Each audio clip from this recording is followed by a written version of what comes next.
Djonai Carrington is looking around the room like, oh my God, I've never been in this much fire. I mean, it's getting so bad that now her endorsements are potentially about to pull out on representing Djonai Carrington. This just goes to show that Djonai has no self-awareness in what's going on. Djonai Carrington runs on threads immediately. White privilege at Indiana Fever. White privilege.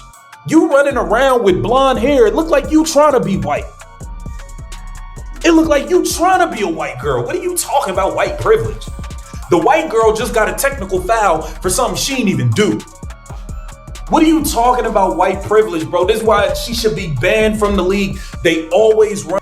It states here, Reebok is reportedly dropping their endorsement for Djonai Carrington after she attacked Sophie Cunningham. She just watched her entire career start to unravel in the span of one single brutal week. And the most absolutely wild part, Djonai Carrington did almost all of the damage to herself. This isn't some complex story about a referee making a bad call, or a league unfairly targeting one player from the shadows, or even a rival team conspiring to take her down. No, this is the story of a hard foul that, by all accounts, should have blown over in a single news cycle, maybe two. Instead, through a series of spectacular self-sabotaging choices Djonai Carrington made in the critical hours and days right after it happened, it somehow morphed into a full-blown reputation crisis, a brand-killing scandal that now threatens to permanently derail her trajectory in the WNBA and beyond.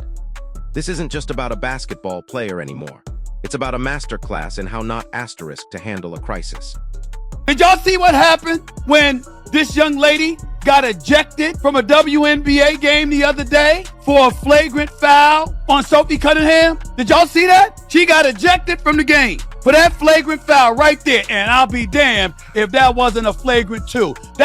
She mugged her. Damn near came across like decapitating her, for crying out loud. That was definitely a hard foul. Make no mistake about it. Nobody can argue about it. You can say what you want. We know what we saw. No way around it. The Djonai Carrington foul was clearly unnecessary. It was a flagrant foul penalty too. It was absolutely positively correct call. It was called the flagrant two. That's a flagrant two every single damn time in the NBA and the WNBA.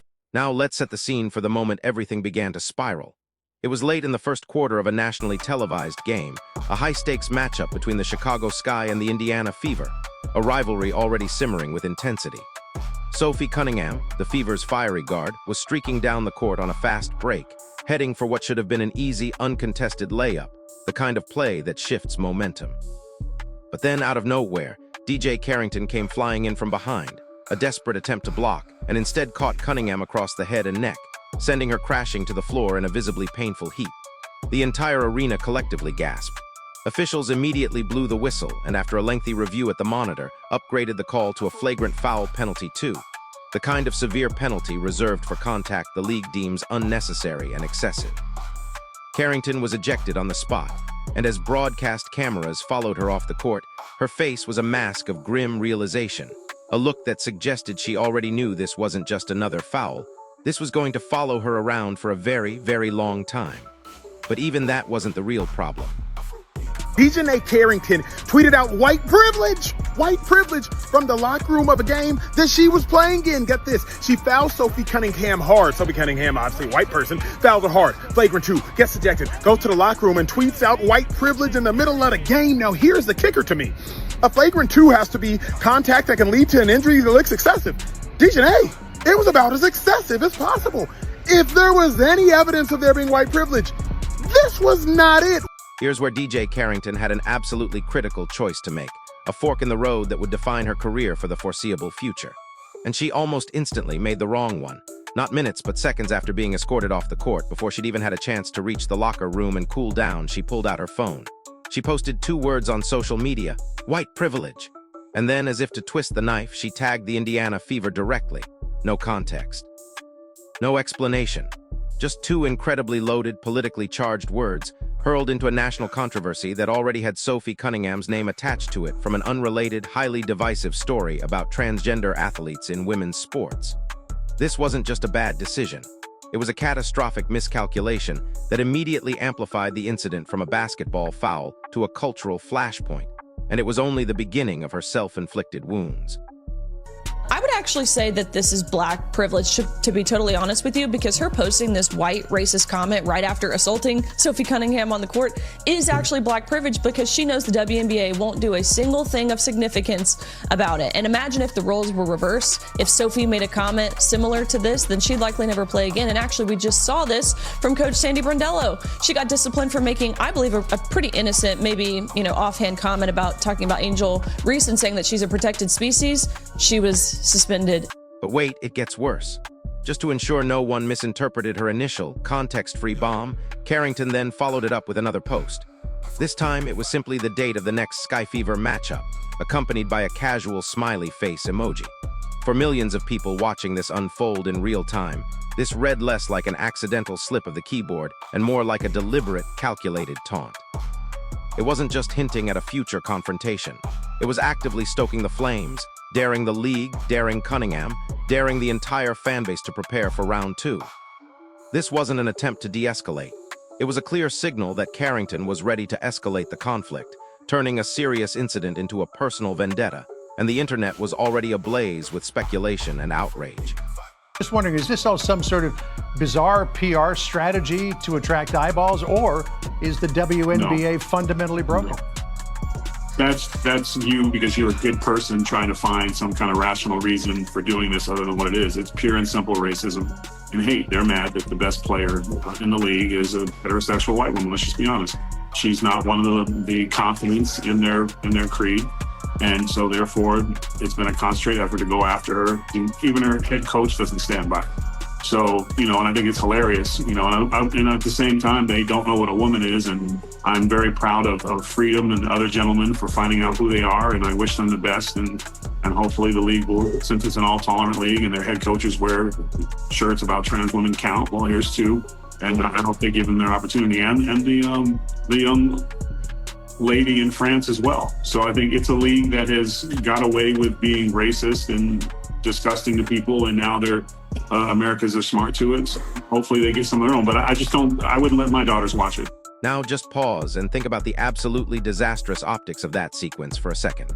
A prominent player gets ejected for a flagrant foul that could have seriously injured an opponent. And instead of taking a breath, offering an apology, or even just waiting to consult with her team, she immediately reaches for one of the most loaded, politically charged phrases in the modern cultural conversation, and fires it off with zero explanation. Whatever DJ Carrington actually meant by that post, and let me tell you, she would go on to give 3 different answers about it in the days that followed. The first impression it left on millions of people was that she was suggesting the officiating crew had punished her unfairly, explicitly because of race. That, my friends, is an enormous, career-threatening accusation to make, even implicitly, against officials, and by extension, the entire league. And once that kind of accusation is out there, once it's taken root in the public consciousness, you simply cannot fully take it back, no matter how many convoluted explanations you try to offer afterward. The damage was already done irrevocably. To what Djonai Carrington did to Sophie Cunningham, it was not a race-based decision. And to call that a white privilege-based foul is to completely undermine the term of white privilege and to also completely ignore the rules in basketball. You hit her in the head, you drew blood, you didn't connect with the ball at all whatsoever. So to me, it was just very ignorant and to some degree asinine by Djonai Carrington to suggest that that call was based on white privilege. Have we seen examples of white players make that same foul and get away with it? Yes. Have we seen examples of black players make that same foul and get away with it? Yes. There was no white privilege involved in that specific call. Djonai, you hit her in the head and you drew blood. That white privilege post did not stay contained within the niche corners of basketball social media. It ripped across the entire internet, surging through national news feeds and trending topics within mere hours.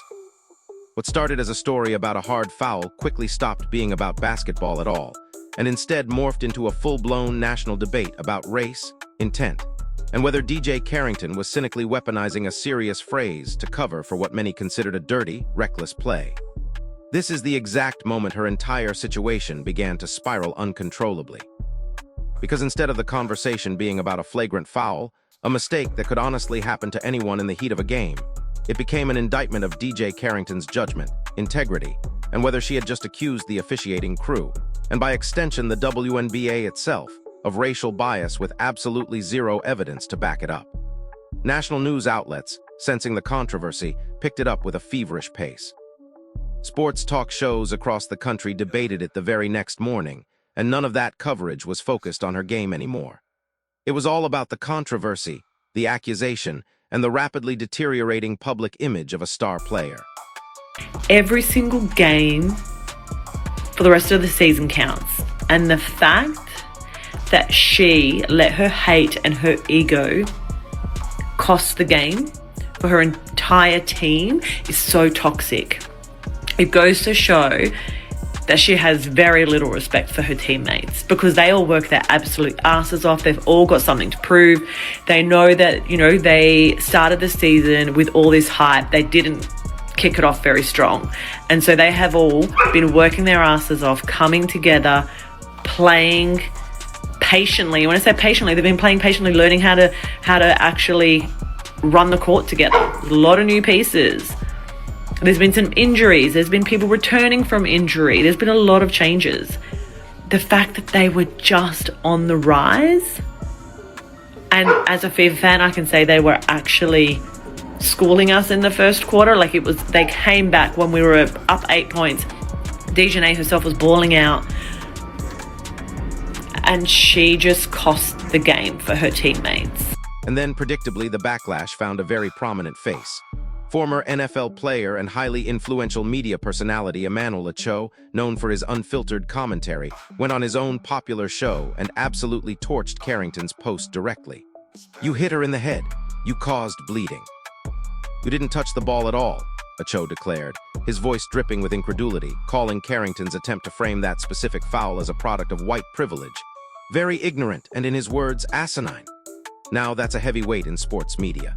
An in-camera, direct condemnation using words like ignorant and asinine about a WNBA player just days after her ejection, coming from someone with Acho's massive platform. That's not a random internet troll. That's someone with real power putting Carrington's judgment on trial in front of a national audience. And once a clip like that starts circulating, it becomes the sound bite that follows a player around far longer, and with far more damaging effect than the original foul ever would have on its own. But here's where DJ Carrington tried to backtrack, except the way she did it made things astronomically worse instead of better. Rather than clarifying her original post calmly, rather than offering a genuine apology or even just taking the high road, she fired back at Acho directly on X, tweeting, "I've never once claimed that the assessment of the foul was white privilege. That was your assumption. Try exercising your critical thinking skills. I know you studied psych." She kept going, adding that she was the last thing from ignorant on the subject, name-dropping her education at Stanford University, and insisting she'd never use a phrase like that as what she called a rhetorical weapon without evidence behind it. She was simultaneously claiming she never meant it that way while also fiercely defending her right to use the phrase, all while mocking the very critic who had brought her behavior into question. That's not clarity. That's confusion dressed up as confidence, and it left almost nobody satisfied, not the people defending her, and certainly not the people going after her. If anything, it added a second asterisk, equally explosive controversy on top of the first one, because now the story wasn't just about the original post. It was about how combative, unapologetic, and fundamentally unclear her response to basic, valid criticism had been. Fans who might have given her the benefit of the doubt after the foul itself, who might have believed it was just an accident, started souring on her here, in this exact public exchange. It read less like someone correcting a genuine misunderstanding, and more like someone trying to win an argument she'd already lost the very moment she hit send on that first, fateful post. Posted white privilege after getting tossed from the game, but says it wasn't about the foul. Can you explain this? No, I can't. When she tweeted white privilege, she did it so quickly, it was almost as though she had the phone in her pocket after this foul and she got ejected. So, I mean, to say she wasn't referring to this play or getting kicked out and saying that the only reason she got kicked out and it got upgraded is because Sophie Cunningham is white is crazy. It was a crazy thing to tweet. Maybe crazier than to try to act like it had nothing to do with the play. So I have no idea what she's talking about. I don't think anybody can have any idea what she's talking about. 2 days later, still reeling from the social media firestorm, Djonai Carrington stood in front of a throng of reporters before Chicago's next game against Seattle. This time, she tried version 3 of her explanation, a desperate attempt to regain control of a narrative that was completely out of her grasp. Regarding the foul itself, she offered a more subdued defense, calling it unfortunate and unintentional, attempting to blame rust from coming back off a foot injury for her timing being off. But when pressed on the infamous white privilege post, she got vague again, infuriatingly so, saying only that she'd already spoken to the people who have the potential to have the agency to make the change she wants. She refused to explain plainly what the tweet actually meant, or more importantly, who these mysterious people with agency were. So let's count that. 3 different explanations in 3 days. A hard foul that was just her competitive nature. A viral post about white privilege that apparently wasn't about the foul at all. And a follow-up tweet defending the very post she now claimed had nothing to do with any of it. That kind of moving target, that level of inconsistent storytelling, is exactly what transforms a bad week into a career-defining bad reputation. Those reporters, the general public, the fans, and perhaps most importantly, brand partners all noticed the same glaring problem at the same time. Nobody could pin down a consistent, coherent story from her. And every new attempt to explain it, every new deflection, every new justification, just opened up another question nobody had even thought to ask yet, further deepening the hole she was digging for herself. Oh my God, it's getting real. It is getting very much real. For in the field, for them pockets. That's what I like to see. Pockets getting hit hard, bro. Hard. Because somebody need to hold these players accountable for the stupidity they have been putting out. Because it has been a lot of stupidity. And to add even more salt to injuries, thousands of people are calling for Reebok to drop their endorsement for Djonai Carrington after she attacked Sophie Cunningham. Now, this was from earlier this morning. Now here's the stark contrast that made Djonai Carrington look even worse by comparison. Sophie Cunningham. While Carrington was spiraling, posting ambiguous tweets and offering contradictory explanations, Cunningham did the one thing that truly highlighted Carrington's missteps. She stayed composed. When asked directly about the white privilege post after Indiana's dominant win, Cunningham responded simply with unwavering calm. I believe the league is addressing that. This has nothing to do with race. Last year I experienced a similar incident and was ejected, which I deserved. There's no reason to even bring race into this. No shouting, no demands for apologies, no retaliatory social media posts. Just a calm, collected reminder that she herself had been on the other side of a flagrant foul before, had taken her own punishment without complaint, and saw no reason to inject racial politics into a basketball play. But when black people do some foolishness, they gotta be held accountable just like any other damn race. And I'm telling you right now, she need to be held accountable. So Reebok, stick it to her. Stick it to her. Because what she did was ruined a brand deal like no other. She ain't even all that on the basketball court anyways. Common sense would have told you not to clothesline Sophie Cunningham from hell. Because you want to know why? The backlash you're going to get from that decision will affect your pockets. And I'm so happy that these brands are now seeing what we've been seeing. A whole lot of BS going on from these players. And I'm telling you right now, more players need to lose brand deals when they do stupidity, especially to Caitlin Clark. Djonai Carrington, after getting thrown out of the game for her ridiculous foul on Sophie Cunningham, went to social media and claimed white privilege. To that, Emmanuel Acho basically pushed back and said you can't call everything white privilege. It undercuts the idea so many have talked about. And then Djonai went to X and responded to Emmanuel Acho. He said, I never once claimed that the assessment of the foul was white privilege. That was your assumption. Try exercising your critical thinking skills. Know you studied psych. Furthermore, I'm the last thing from ignorant or asinine when it comes to speaking on white privilege. Do your research on that one. Actually went to school, one of the top universities, might I add, to educate myself on this exact subject. I would never use that term as a rhetorical weapon, knowing the historical and social weight it holds without having the proper evidence to substantiate it. So, in your face, Annual. What I want to know is, then why were you posting white privilege in the locker room immediately after being ejected? What were you? Randomly sitting in the locker room, having just been ejected, thinking about privilege, and by the way, tagged the Indiana Fever. Jail. This is assault, right? This is assault. Now let me tell you something. This is assault. She needs to go to jail. Premeditated. Go to jail. Go to jail. She needs to be arrested. Go to jail. I want her in jail. I want her in jail. She should never touch her. Nah, can't do it. All right, we already know the WNBA is in a position right now. You need to make an example of that Don Imus. That Don Imus needs to be made an example of. That Don Imus needs to be made an example of. She needs to go to jail for assaulting Miss Cunningham. She needs to go to jail.